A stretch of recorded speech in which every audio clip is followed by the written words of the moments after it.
Film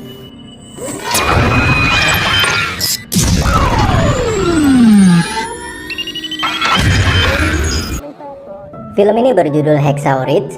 Ini adalah film kisah nyata tentang seorang pahlawan Perang Dunia II bernama Desmond Doss yang berperang tanpa memegang senjata sama sekali. Saya sendiri aja waktu pertama kali nonton benar-benar kagum nih guys, dan terharu banget dengan pendiriannya si Desmond ini. Oke, langsung aja kita ke ceritanya. Di awal film diceritakan bahwa Desmond di masa kecil sangat dekat dengan kakaknya yang bernama Hal. Mereka berdua bermain dan berpetualang kemana aja di hutan dekat rumah mereka. Ayahnya Desmond adalah seorang mantan tentara pensiun yang dulu dia ikut berperang saat Perang Dunia I. Di Perang Dunia I itu ayahnya Desmond selamat dan berhasil pulang.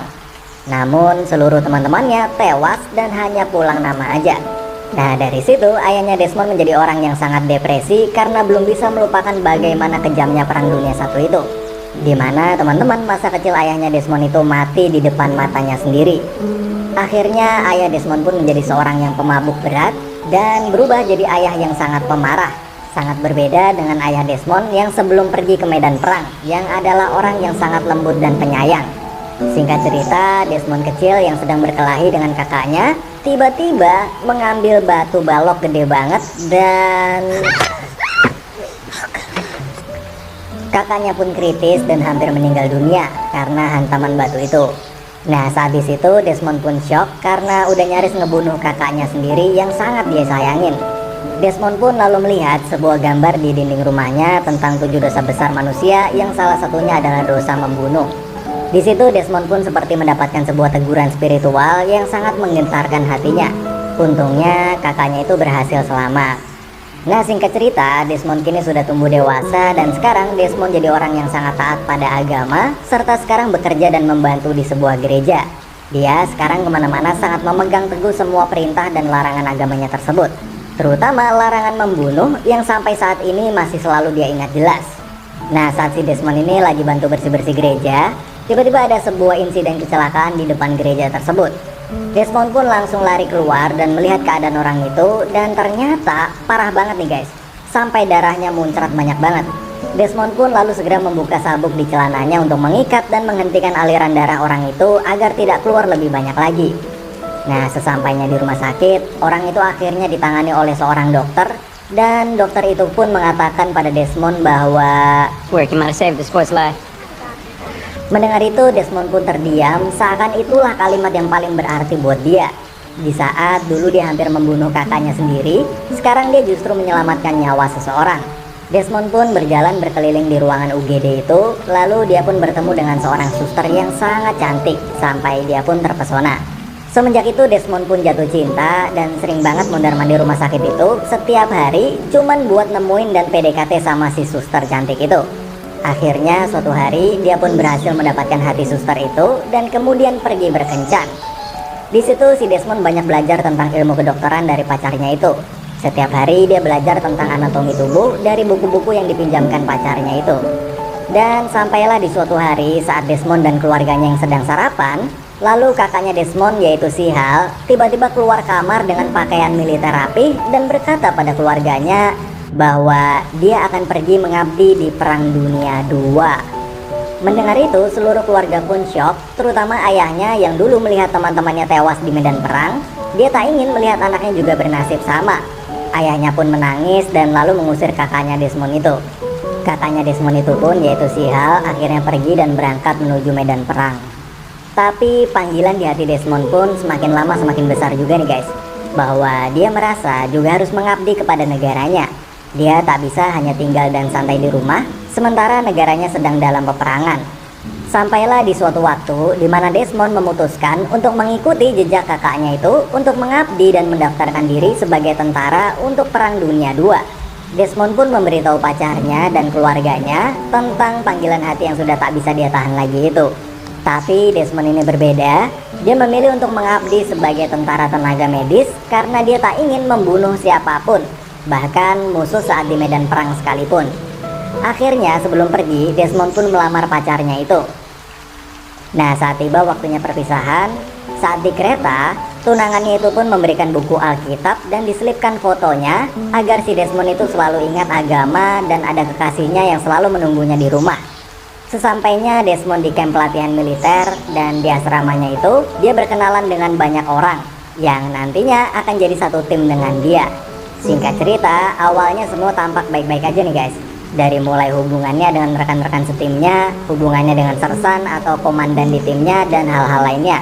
Nah, karena nanti di medan perang, lokasinya berada di tebing-tebing tinggi, maka latihan kali ini adalah untuk membuat simpul tali tambang yang nantinya digunakan untuk mendaki atau menuruni tebing.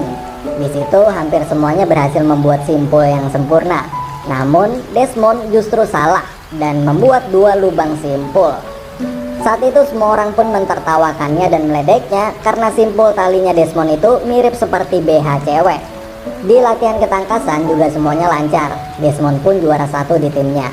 Namun saat tiba di latihan menembak dan saat semua orang sudah mengambil senjatanya masing-masing, di sana tersisa 1 senjata dan ternyata itu adalah senjatanya si Desmond. Desmond berkata bahwa dia tidak bisa memegang senjata karena agamanya melarang untuk membunuh atau mengambil nyawa seseorang. Saat itu semuanya pun heran pada Desmond termasuk komandannya. Desmond pun berkali-kali minta maaf karena sudah melanggar perintah komandannya itu, tapi bagaimanapun juga dia tetap tidak bisa menyentuh senjata karena agamanya melarang. Lalu Desmond pun dibawa menghadap ke kantor komandan yang lebih tinggi lagi untuk menjelaskan alasannya tidak mau memegang senjata itu. Oh ya guys, di sini saya bingung atau nggak tahu apa itu sersan, letnan, jenderal, dan lain-lain. Saya taunya cuman atasan sama bawahan aja. Jadi biar gampang, kita sebutnya semua komandan aja ya guys. Nah di sana komandan pun menjelaskan bahwa saat di medan perang musuh nggak bakal mau tahu agama melarang atau enggak. Saat Desmond nggak punya senjata untuk mempertahankan dirinya, maka musuh bakalan tetap nembak dia dan ngebunuh dia. Dan sampailah di malam harinya, Desmond akhirnya dibully oleh teman-teman setimnya karena keteguhannya dalam menjalankan perintah agama itu dinilai akan merepotkan mereka. Hukuman demi hukuman pun diberikan ke Desmond agar dia mau berhenti egois dan mulai menjalankan perintah untuk memegang senjata. Hukuman seperti mencuci toilet, hukuman berlari, dan hukuman-hukuman lainnya dia terima. Dan sampailah di malam harinya, karena teman-temannya Desmond itu udah muak sama dia pun dipukulin sampai babak belur.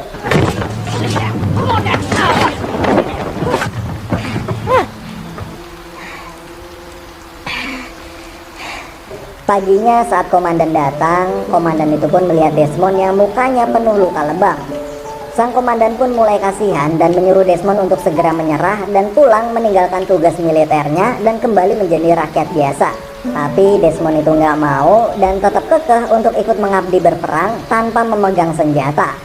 Sang komandan pun bertanya siapa yang udah mukulin dia itu, tapi Desmond justru ngejawab bahwa dia nggak dipukulin siapapun, tapi cuma jatuh dari kasur doang. Walaupun udah di posisi yang babak belur kayak gitu, Desmond tetap ngelindungin teman-temannya yang udah ngebully dia itu. Oh ya guys, di sini para komandan itu nggak bisa ngeluarin Desmond dari militer tanpa alasan ya guys. Jadi untuk ngeluarin seorang anggota harus melewati beberapa tahapan seperti pengadilan militer dan lain sebagainya. Jadi nggak bisa seenaknya. Akhirnya Desmond pun dipenjara sementara di penjara militer dengan tuduhan telah melawan perintah atasan dengan tidak mau memegang senjata. Alhasil Desmond pun jadi nggak bisa ambil libur di hari pernikahannya dengan kekasihnya itu. Desmond pun frustasi banget karena pernikahannya dengan wanita yang sangat dia cintain itu pun batal. Lalu kekasihnya itu pun atas suruhan dari si komandan datang ke penjara dan berusaha untuk membujuk Desmond agar mau melepaskan egonya dan menuruti perintah komandannya itu untuk memegang senjata. Tapi Desmond pun tetap kekeh dengan pendiriannya itu. Di situ Desmond walaupun terus ngelawan, tapi dia juga lagi frustasi nih guys. Dia nggak tahu apa yang dilakukannya itu benar atau enggak. Tapi hatinya selalu ngebimbing dia buat tetap teguh sama pendiriannya. Jadi di satu sisi dia harus taat sama perintah Tuhan, tapi di sisi lain dia juga frustasi banget nih guys, karena cobaan demi cobaan yang terus aja datang. Sebenarnya saya juga awalnya mikir kenapa nggak pegang aja tuh senjata terus latihan nembak sekedar buat formalitas saja, terus nanti pas di medan perang kalau senjatanya emang nggak mau dipakai juga nggak apa-apa. Tapi oke lah, kita coba hargain aja keputusan si Desmond ini ya guys. Akhirnya sampailah di persidangan militer untuk memutuskan mengeluarkan Desmond dari militer atau tetap mempertahankannya. Di sidang itu Desmond udah kepojok banget karena ngadepin tuduhan dari 3 komandan yang bilang bahwa Desmond udah ngelawan perintah atasan dan bakalan dianggap sebagai penentang perang. Tapi si Desmond itu yakin bahwa dia bukan penentang perang dan dia juga bukan pengkhianat negara. Dia pun berkata bahwa I need to serve. I got the energy and the passion to serve as a medic.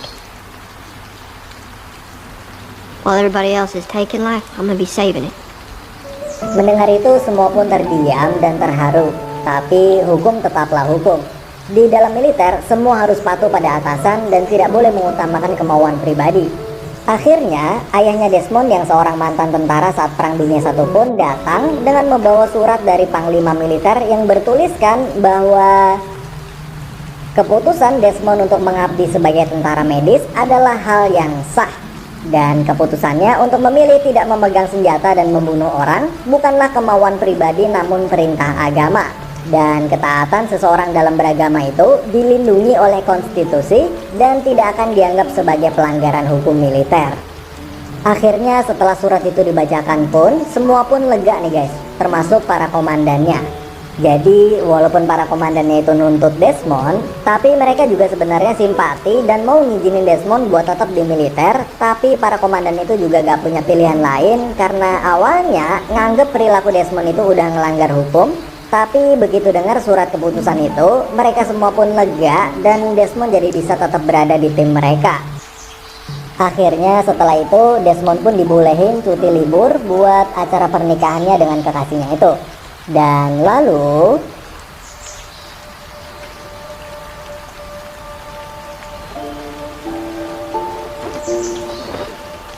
lalu pelatihan pun selesai dan sekarang mereka semua akan menghadapi medan perang yang sesungguhnya melawan Jepang.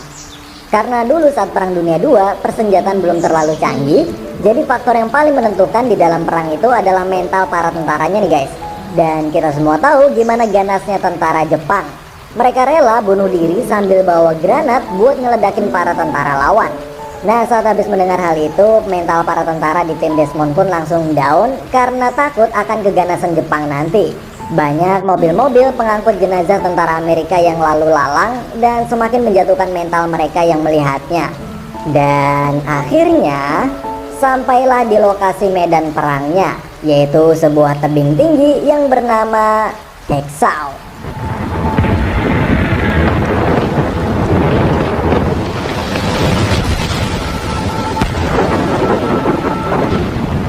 Nobody can survive that shit. Yap, sama seperti nama film ini, yaitu Hexau Ridge, yang artinya adalah tebing Hexau. Mereka semua pun lalu mendaki tebing itu, dan setelah mereka semua sampai, lalu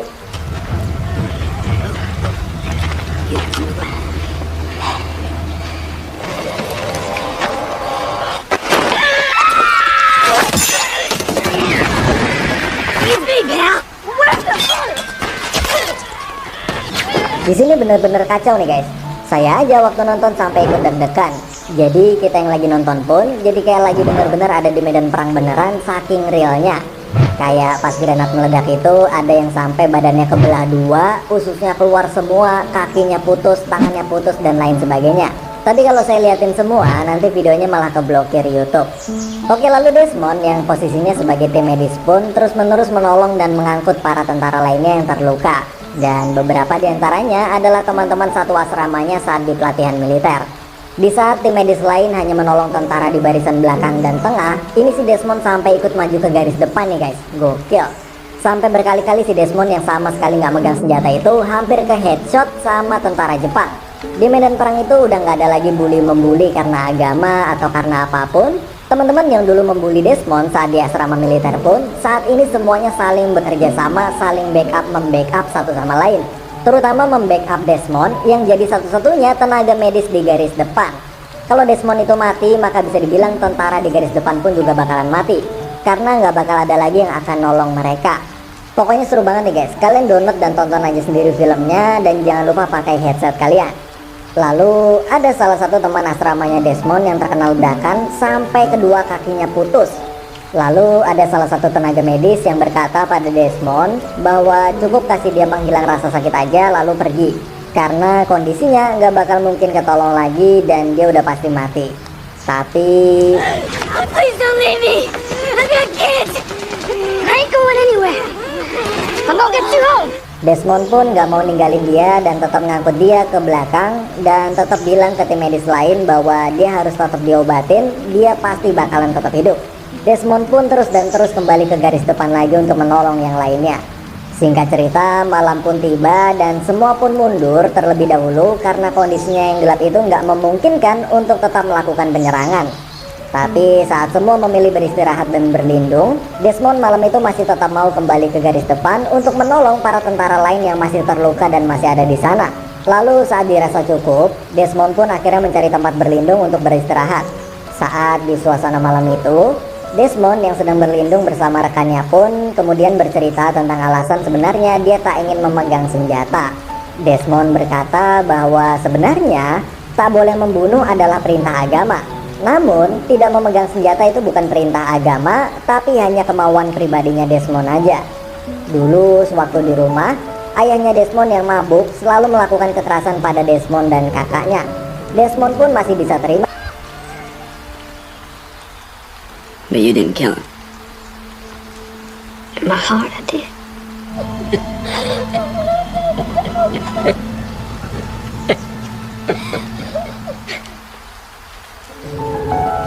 Singkat cerita, pagi hari pun tiba, lalu para tentara Jepang yang jumlahnya ribuan tiba-tiba menyerbu mereka dari bawah tanah. Karena jumlahnya yang sangat banyak, maka mereka pun terpojok dan terpukul mundur dan berlari menuju tebing Heksau untuk kabur turun.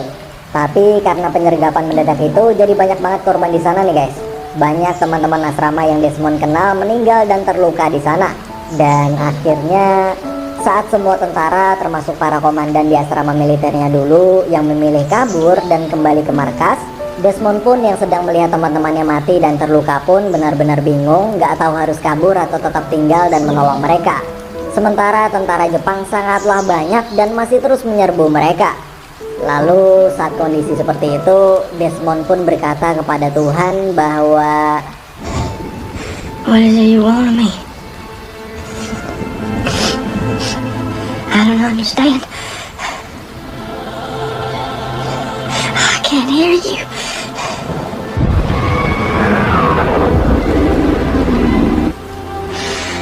All right.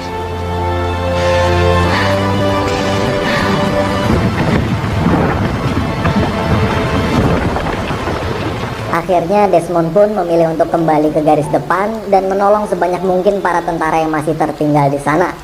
Satu demi satu, Desmond terus mengangkut para tentara itu sendirian. Tapi saat sampai di tebing Heksau, dia tak bisa menurunkan mereka sendirian.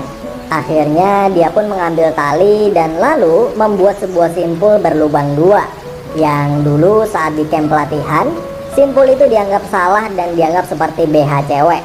Tapi justru sekarang simpul Desmond itu berhasil mengikat para korban terluka itu dengan lebih kuat, dan Desmond pun menurunkan mereka satu demi satu.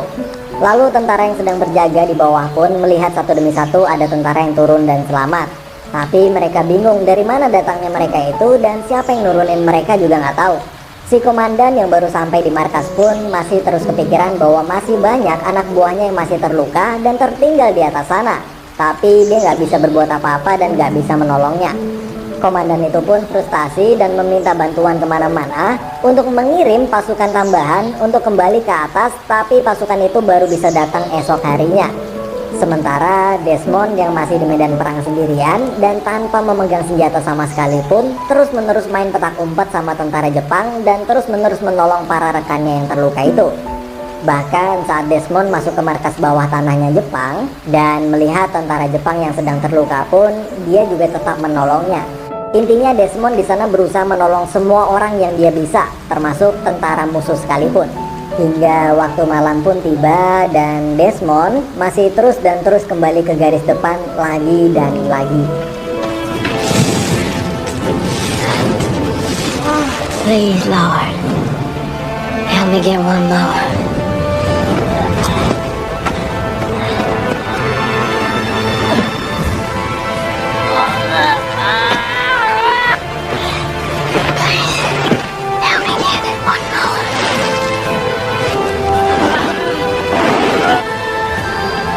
One more. Help me get one more. One more. Let me get one more. Sepanjang malam dia sendirian di medan perang tanpa satu orang teman pun. Akhirnya pagi pun tiba, lalu sang komandan pun kaget melihat semua anak buahnya yang ternyata telah berada di ruang perawatan. Lalu saat komandan itu bertanya siapa yang telah melakukan semua ini, maka mereka pun menjawab bahwa Desmond lah yang telah menolong mereka sendirian di atas sana sepanjang malam. Sang komandan pun akhirnya segera mengumpulkan pasukan untuk kembali ke Hexal. Setelah Desmond merasa cukup, akhirnya Desmond pun berhasil turun dan selamat dari kejaran tentara Jepang itu. Dan saat tiba di bawah, semua tentara di sana benar-benar nggak nyangka sama apa yang udah Desmond lakuin sendirian di atas sana. Mereka semua pun kagum dan benar-benar nganggep Desmond sebagai pahlawan. Saat setelah tiba di markas, sang komandan pun menemui Desmond dan mengatakan pada Desmond bahwa ternyata selama ini dia telah salah. Desmond yang selama ini hanya dianggap sebagai anak yang kurus dan egois karena terlalu taat pada perintah agamanya dan dianggap sebagai penentang perang, tapi justru dia berhasil membuktikan bahwa dia adalah seorang pahlawan. I hope one day you can forgive me. Di akhir film pun diperlihatkan bahwa semua tentara yang sudah berkumpul dan bersiap untuk naik lagi ke Hexau dan berperang lagi. Tapi mereka semua berkata bahwa mereka nggak mau kembali ke atas tanpa Desmond. Mereka semua menganggap bahwa bila Desmond ada bersama mereka, maka Tuhan akan memberikan pertolongan kepada mereka juga. Akhirnya saat detik-detik mereka semua sudah berkumpul dan mau naik ke atas lagi untuk berperang, mereka semua pun masih menunggu Desmond mendoakan keselamatan mereka. Dan film pun berakhir.